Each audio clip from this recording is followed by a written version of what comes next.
ज्योतिषाला व्यक्तीचं भविष्य कळतं, ज्योतिषाला व्यक्तीचं भविष्य कळतं, वकिलाला देशाचं भविष्य कळतं।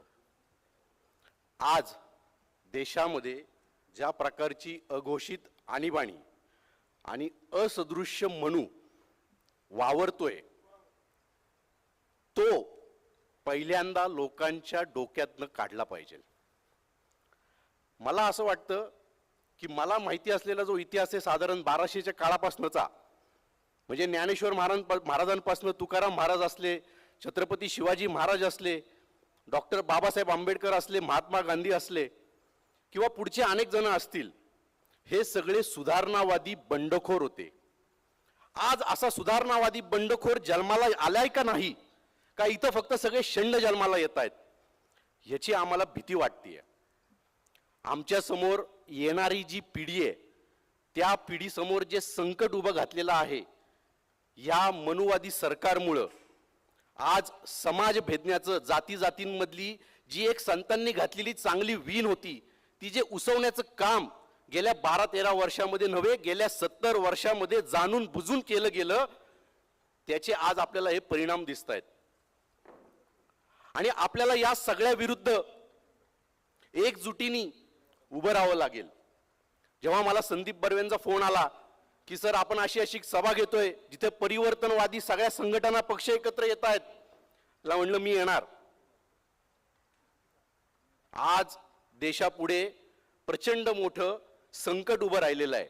बघा, आर्थिक संकटातनं जग जातं वरती येतं, कारण हा बिझनेस आहे। कधीतरी आर्थिक संकट येणार आहे, रिसेशन येणार आहे, परत प्रगती होणार आहे।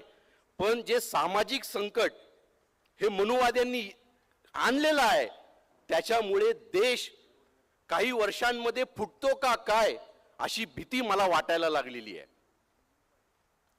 आणि जर का आपल्याला हा देश जो माझा आहे, जो तुमचा आहे, हा जर का एकसंध ठेवायचा असेल तर आपल्याला आता रस्त्यावरती उतरल्याशिवाय पर्याय नाहीये।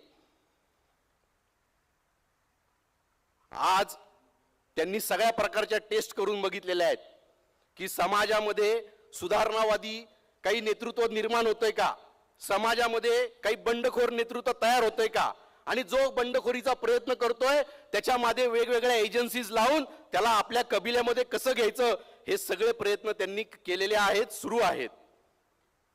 आणि म्हणून आज देशाला सगळ्यात जास्त गरज आहे ती एका सुधारणावादी बंडखोर विचारवंताची।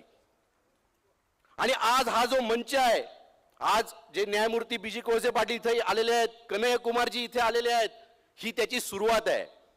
आणि जसं अनेकांनी सांगितलं की जे पुण्यात उगवतं ते सगळ्या जगात उगवतं किंवा खपलं जातं, तर मी आज या व्यासपीठावरनं संपूर्ण देशाला सांगू इच्छितो की इथून पुढे ही परिवर्तनवादी चळवळ चालू राहील, ज्याच्यामध्ये आम्ही खांद्याला